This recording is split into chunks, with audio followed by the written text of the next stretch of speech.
everybody. Welcome to the Unpopular Mom. I have a few unpopular people with me. Another mom, Sandy Caracciolo, her unpopular daughters, Sunny, and my unpopular daughter, Sophia Hartman. Hello, everyone. We're so glad that we can talk with you and give you some information or whatever it is that you are taking from this little seeds, little nuggets that you will take into raising your kids, because we get asked this question all the time, at least I do, like, I want what you have, how'd you get there?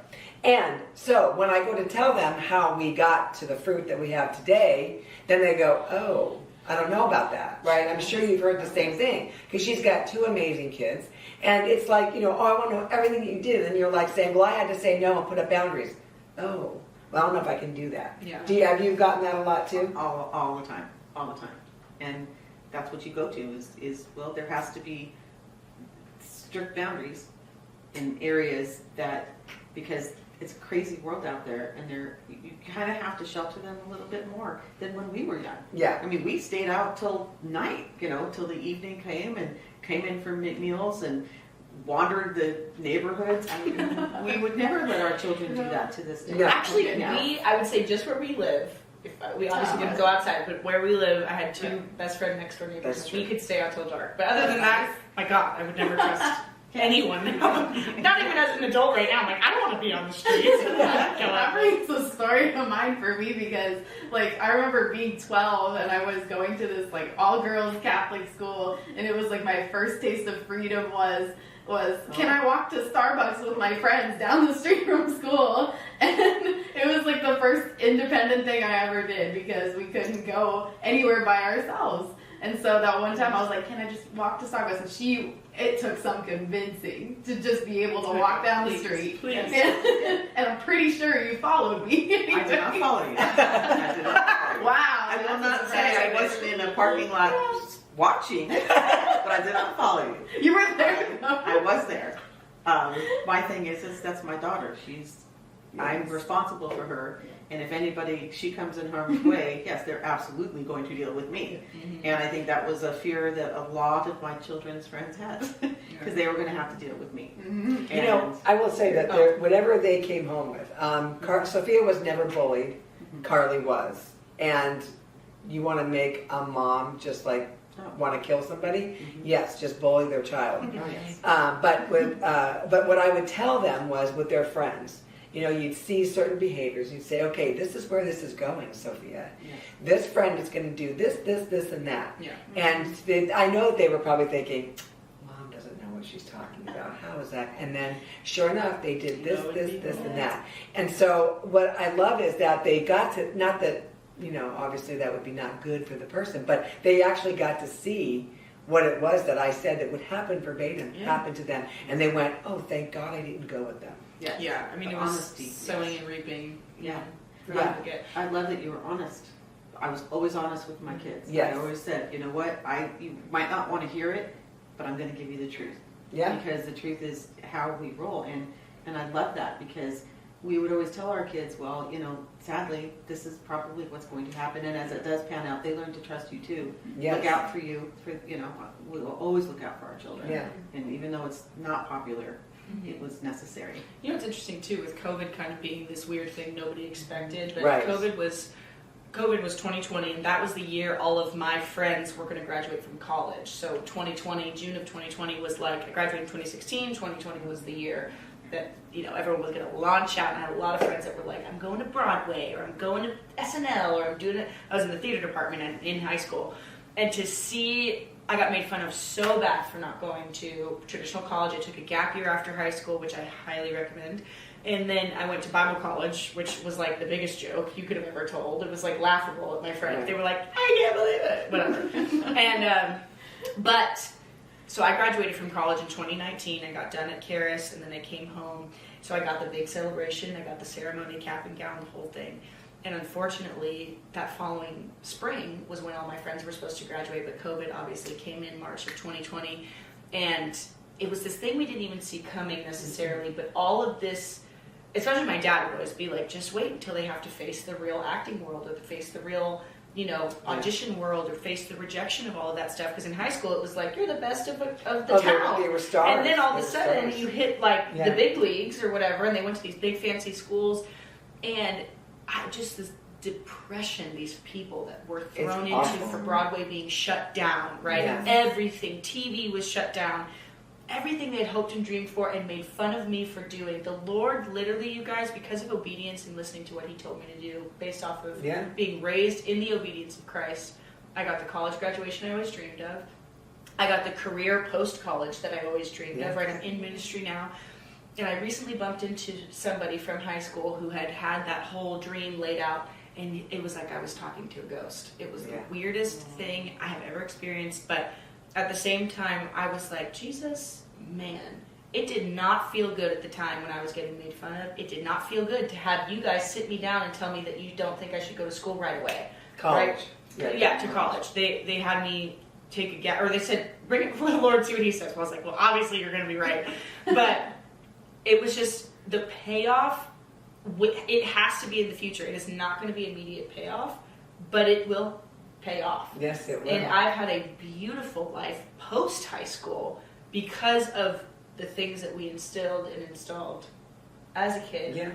That now it's like I have so many people, unfortunately, that are just very jealous of the way that I live, jealous of the relationship that I have with you guys as adult children. Some of my friends don't even talk to their parents, So anyways, all that to say that like it wasn't cool, it wasn't fun, it wasn't popular, right, to stay on theme, but it was right.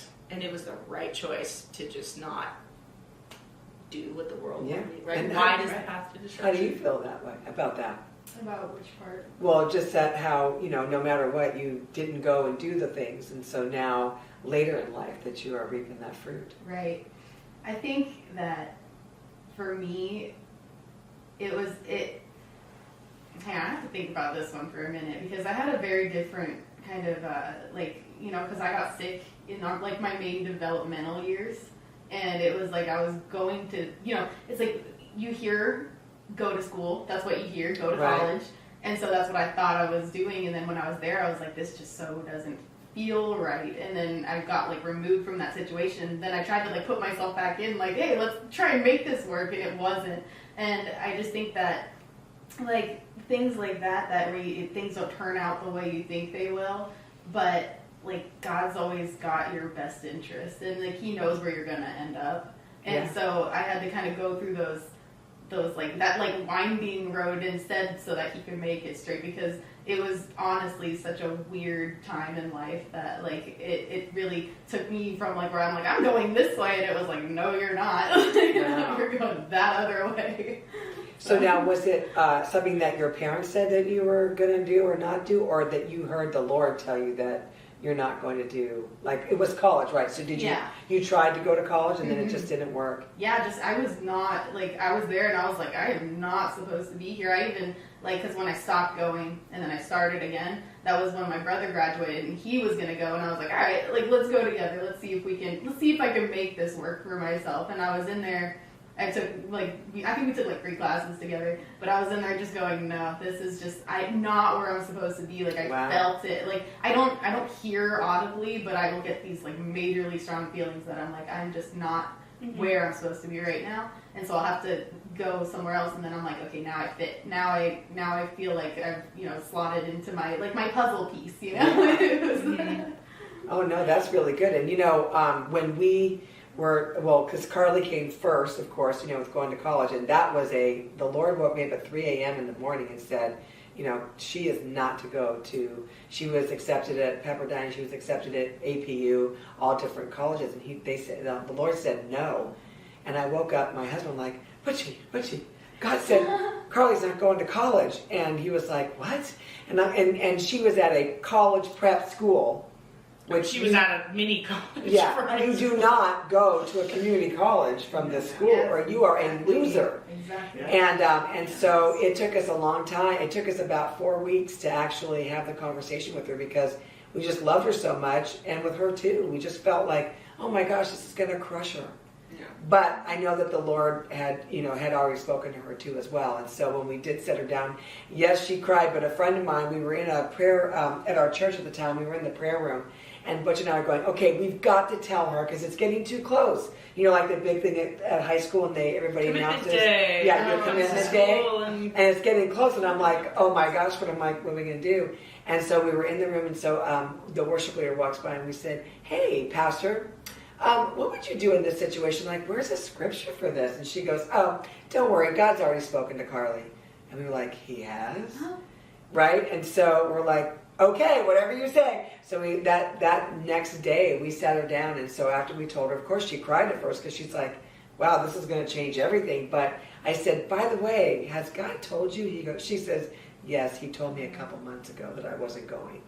So, it's like, thank God that the Holy Spirit, literally, spoke to her as well. But now I showed up to my commitment day in a Charis Bible college. Yes, it was so cute. And everyone was like, what does that say? And I was like, it says Charis. It means grace in Greek. And everyone was like, whatever. Everyone got Harvard, Stanford, UCLA, all these big schools. And I was like, I got my hat. And I got my t-shirt. And here I am. And they probably called it Charis anyway. So Charis Bible College. Yeah. People call it all the time. Because it looks like chairs. If you don't mind it. But you know what? What was different about Sophia was when she graduated high school, the Lord said to make her stay because she was going to go right to Charis. But and trust me, we were all for it, and the Lord said no. Yeah. And I'm like, oh my God, how am I going to tell her this one, right? Because now at that point, she's like, I've already fought for it at school, right at my high school. I'm going, and I'm like, the Lord said no, and He said that I was to keep her with me for that year. And He showed me a retractable, not a leash. I would never put a leash on my kid. Well, I actually did one time. But anyway, like a retractable cord. So leash kid. Right, so as long as she went out, she'd come right back. And so I said, okay, I'll do it. And so He said to keep her because she's very independent. She's very strong. Very strong. I mean, she can do anything. But she's the one that she needs to be by your side for this year. So. That was rough. Yeah, and she's like, well, okay, if that's what, I'm not gonna argue and say the Lord didn't tell you that. And that comes from, and you can even talk about that a little bit more, but that comes from the trust and the obedience that started when she was a little girl. So how did that make you feel that day? Well, okay, it was interesting. I'm trying to remember, I was on your bed and you told me, a lot of conversations always happen with me like this at the end of the bed. I'm like, hey, by the way, Sophie. No, but you had told me that you think I should stay home, and instantly I was like, oh my God, I'm already the biggest joke there is of a person graduating from this high school for going to Bible college, and I was like, I just want to get out of here. But I had the reason I went to Charis was the Lord literally spoke to me. It was the first time I ever heard God's voice audibly in my life. And He said, I was walking down the halls of my high school, and He told me, He said, why don't you go to Charis Bible College? Don't go to school. You hate school, proper school. And I was like, I do hate school. So He reasoned with me really well. And I was like, I don't like academics at all. I was fine at them, but I wasn't like, let's go be a math major. That wasn't my goal at all. And so, also, I had not started leading worship at the time. I had not done anything that I'm in ministry doing right now was not a thing at this point in time. And so, He was like, go to Charis, it has everything you want and more. And so I was like, okay. I don't know why I just instantly went switch, but I think it was just because I knew that whatever God told them came true. Yeah. I had watched my parents get told by God, because they would be very open with us and transparent of no, the Lord told us not to do this, or the Lord, not mommy and daddy don't want to do this. It was no, God told us to not do this and we're listening. And so I saw good fruit come from an obedient relationship in you guys. And so I was like, if they can be obedient, I can be obedient too. And I had already, kind of written myself off as this Christian chick. So I was like, okay, I'll just follow through with it, I guess, keep up the thing. But anyways, and so I had to take it before the Lord too. And you said take a gap year. I was like, good Lord, this is going to be so embarrassing. But I took it before the Lord, and I was like, why? And I did not get an answer as to why until much later. I went to Charis. I ended up, becoming a worship leader the summer after I graduated from high school. So things started to click into place a little bit. But I think the biggest thing was when I got to Charis, that very first week, I met all of my friends that I still have to this day. And we all started talking about how we got to Karis, and we all, one after the other, said, well, God made me take a year before. A lot of my friends took a gap year after high school, took 1 year, and then we all started at the exact same time. Or some friends took 2 years after high school, but they never felt the peace until fall of 2017 to start school. And so the Lord made it instantly clear that the reason I waited, yes, it was to grow me and to develop me, but I also would have missed this whole group of friends that I'm still very close with. I've delivered babies for half of them. You know what I mean? It's like those were the people that God had at that time. And so obedience, I've said this a million times and I'll say it again, but obedience does not, you have to take the obedient step to see the fruit. You will not see fruit before the obedient step is taken. There would be no faith in this walk if that's what you got. Yeah. And so I learned at a very young age that when you take an obedient step, most of obedience is blind, but the reward, because our Father's faithful, always is coming at the end of that. So that's kind of my Well, and take. God is so good because on every level he had an answer, right? And so, but all we have to do though is listen and then act on it. And a lot of times, you know, it's like it's going to be unpopular, but it doesn't matter because why? Jesus was unpopular too. Oh, he is He unpopular. is the unpopular father, and Unpopular Lord. so we're Literally. just following those footsteps. Well, thank you so much, Sandy, Sophia, and Sunny, for joining us today. And I hope this has really given you some insight on how to help your children and to educate them on the things of God, and to also let them know that they have a Heavenly Father that loves them and wants to protect them at all costs. So thank you so much for joining us, and we will see you next time on the Unpopular.